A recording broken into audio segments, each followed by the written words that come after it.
Hello നമസ്കാരം, ഞാൻ ദീപിക. വിദാസ് വേൾഡിലേക്ക് എല്ലാവർക്കും സ്വാഗതം. ഇന്നത്തെ വീഡിയോ എന്ന് പറയുന്നത് ഒരു ബസള വിളവെടുപ്പിന്റെ ഒരു വീഡിയോ ആണ്. അപ്പൊ ഞാൻ ഇതിനു മുമ്പ് ബസള നടുന്ന ഒരു വീഡിയോ ചെയ്തിട്ടുണ്ടായിരുന്നു.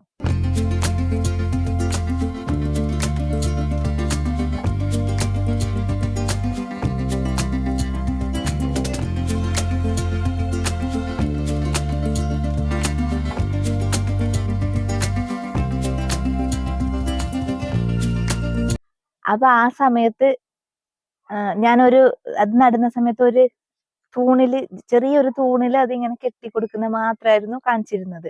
അപ്പൊ അത് കണ്ടിട്ട് കുറെ ആൾക്കാർ എനിക്ക് മെസ്സേജ് അയച്ചിട്ടുണ്ടായിരുന്നു. അപ്പൊ അതിന് എങ്ങനെയാണ് പന്തലിടുന്നത് എന്നൊക്കെ പറഞ്ഞിട്ട്. അപ്പൊ അത് കഴിഞ്ഞിട്ട് ഞാനിപ്പോ ഇതിന്റെ ഇടയില് ബസളക്ക് ഇറിഗേഷൻ ചെയ്യുന്ന ഒരു പെപ്സി റോളിന്റെ ഒരു വീഡിയോ കൂടി ചെയ്തിട്ടുണ്ടായിരുന്നു. അപ്പൊ ആ സമയത്ത് അതിന് മൊത്തം പന്തലൊക്കെ ഇട്ട് ബസള അതിൽ പടർന്ന് പന്തല് നിറയെ ആയിട്ടുണ്ടായിരുന്നു. അപ്പൊ അത് കണ്ടിട്ടും കുറെ ആള് പന്തലൊക്കെ ഇട്ടു അല്ലേ, അപ്പൊ അതെങ്ങനെയാണ് ഇട്ടത് ഒരു വീഡിയോ ചെയ്യായിരുന്നില്ലേ, അതൊന്നും ഞങ്ങൾക്ക് അറിയാൻ ആഗ്രഹം ഉണ്ടായിരുന്നു എന്നും ഒരുപാട് മെസ്സേജ് അയച്ചിട്ടുണ്ടായിരുന്നു. അപ്പൊ ഞാനത് മുമ്പേ അതിന്റെ പന്തൽ ഇടുന്ന സമയത്ത് തന്നെ അതിന്റെ വീഡിയോ എടുത്തിട്ടുണ്ടായിരുന്നു. എന്നെ അത് പന്തലിടാൻ ഹെൽപ്പ് ആക്കിയിരുന്നത് എന്റെ ഹസ്ബൻഡാണ്. അപ്പൊ വീഡിയോ എടുത്തത് ഞാനാണ്. ഞാൻ വീഡിയോ എടുക്കുന്നതിൽ മോശം ആയ ഒരാളാണ്. അപ്പൊ ഞാൻ അവിടുന്ന് ഇവിടുന്നൊക്കെ ആയിട്ട് കുറച്ച് വീഡിയോ എടുത്തിട്ടുണ്ടായിരുന്നു. അപ്പൊ അതൊന്ന് നമുക്ക് കണ്ടിട്ട് വരാം.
ഞാനുണ്ടല്ലോ ഇതിന്റെ കുറച്ച് വിളവെടുപ്പും കൂടി നടത്തുകയാണ് കേട്ടോ. അപ്പൊ ഞാൻ ഈ കഴിഞ്ഞ പ്രാവശ്യം പെപ്സി റോളിന്റെ വീഡിയോ ചെയ്തിട്ടുണ്ടായിരുന്നു എന്ന് പറഞ്ഞല്ലോ. അപ്പൊ ആ സമയത്ത് ഇതിൽ മൊത്തം നിറയെ പടർന്ന് കയറിയിട്ടുള്ളത് കണ്ടിട്ട് കുറച്ച് കമന്റ്സ് ഉണ്ടായിരുന്നു. അപ്പൊ ഇത് നിങ്ങൾ കൊടുക്കാൻ വേണ്ടിയിട്ട് ചെയ്യുന്നതാണോ അല്ല വീട്ടാവശ്യത്തിന് മാത്രം ചെയ്യുന്നതാണോ എന്ന് ചോദിച്ചിട്ടുണ്ടായിരുന്നു. അപ്പൊ എന്റെ വീട്ടാവശ്യത്തിൻ്റെത് കഴിഞ്ഞിട്ട് ഞാൻ കുറച്ച് കൊടുക്കാറുണ്ട്. അപ്പൊ ഇന്ന് എന്നോട് ഒരാൾ ചോദിച്ചിട്ടുണ്ടായിരുന്നു കുറച്ച് വേണമെന്ന് പറഞ്ഞിട്ട്. അപ്പൊ അതിനു വേണ്ടിയാണ് ഞാൻ കട്ട് ചെയ്യുന്നത്.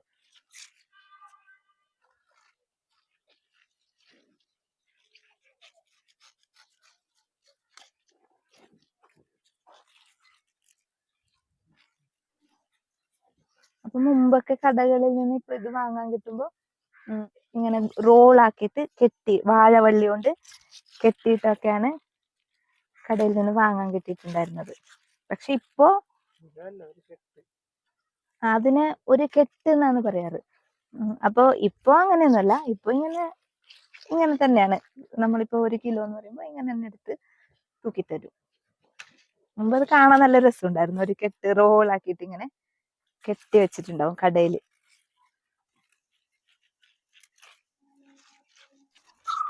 ഇപ്പൊ ഇങ്ങനെ വീഡിയോ ഒക്കെ കണ്ടിട്ട് ഒരുപാട് ആൾക്കാർ രാവിലെ തന്നെ വിളിക്കാൻ തുടങ്ങും. എന്തെങ്കിലും പച്ചക്കറി ഉണ്ടോ, ഇലക്കറി എന്തെങ്കിലും ഉണ്ടോ എന്നൊക്കെ ചോദിച്ചിട്ട്. ഞാനിങ്ങനെ നമ്മുടെ ആവശ്യങ്ങളൊക്കെ കഴിഞ്ഞിട്ട് ബാക്കിയുള്ളത് കുറച്ച് കൊടുക്കാറുണ്ട്. ഇപ്പൊ ഇതിന് തന്നെ ഒരുപാട് ആൾക്കാർ, ഇപ്പൊ 2 പ്രാവശ്യമായില്ലേ ഞാൻ ഇത് വീഡിയോയിൽ കാണിക്കുന്നത്. ഒരുപാട് ആൾക്കാർ ഇപ്പൊ ബസള ഉണ്ടോന്ന് ചോദിച്ചിട്ട് വിളിക്കാറുണ്ട്. എല്ലാവർക്കും ഇപ്പൊ ഓർഗാനിക് ആയിട്ടുള്ള പച്ചക്കറി വേണം, ഇലക്കറി വേണം എന്നുള്ള ആഗ്രഹത്തിലാണ് എല്ലാവരും ഉള്ളത്. എല്ലാവർക്കും ഓരോരുവിധം ആരോഗ്യ പ്രശ്നങ്ങളൊക്കെ അല്ലേ. എല്ലാവരും ഓർഗാനിക്കിനെ ഇഷ്ടപ്പെട്ടു തുടങ്ങി. ഓർഗാനിക് ആയിട്ടുള്ള പച്ചക്കറിയും ഇലക്കറിയൊക്കെ വേണം എന്നില്ല ഒരു മനസ്സിലങ്ങനെ ഒരാഗ്രഹം ഉണ്ടായി തുടങ്ങി. അപ്പോ ഇങ്ങനെ ഓർഗാനിക് ആയിട്ട് ചെയ്യുന്നവരെ എന്തായാലും അവർക്കൊരാഗ്രഹം ഉണ്ടാവല്ലോ അല്ലെ, അത് കഴിക്കണം വേണം എന്നൊക്കെ പറഞ്ഞിട്ട്. അപ്പൊ അങ്ങനെ വിളിക്കാറുണ്ട്.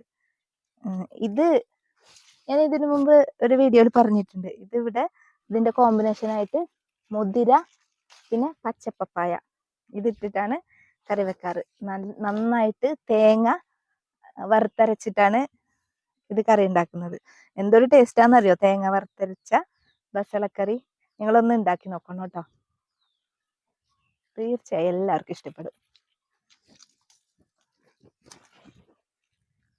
ഇത് ആഴ്ചയിൽ ഒരു 2-3 പ്രാവശ്യമെങ്കിലും കറി ഉണ്ടാക്കി കഴിച്ചാൽ വയറിന് എന്തൊരു റിലാക്സ് ആണെന്നറിയോ. നല്ല ഒരു ഈ ഗ്യാസ് ട്രബിള് പിന്നെ നെഞ്ചിരിച്ചില് ഇങ്ങനെ ഉണ്ടാകുന്ന സമയത്തുണ്ടല്ലോ, ഈ ബസളക്കറി ഉണ്ടാക്കി കഴിച്ചാൽ വയറിന് നല്ലൊരു റിലാക്സ് ആണ്. ഇന്നത്തെ ആവശ്യത്തിനുള്ള വിളവെടുപ്പൊക്കെ കഴിഞ്ഞു. എന്തൊരു വെയിലാന്നറിയോ, ഭയങ്കര വെയില്. പിന്നെ അപ്പൊ ഇത്രയും ഹെൽത്തി ആയിട്ടുള്ള ഈ ബസള എല്ലാവരുടെ വീട്ടിലും ഒരു ചുവടെങ്കിലും നട്ടുപിടിപ്പിക്കാൻ ശ്രമിക്കണം കേട്ടോ. അപ്പൊ ഇന്നത്തെ വീഡിയോ എല്ലാവർക്കും ഇഷ്ടപ്പെട്ടു എന്ന് വിശ്വസിക്കുന്നു. അടുത്ത ഒരു വീഡിയോയുമായി വരുന്നത് വരെ എല്ലാവർക്കും നന്ദി, നമസ്കാരം.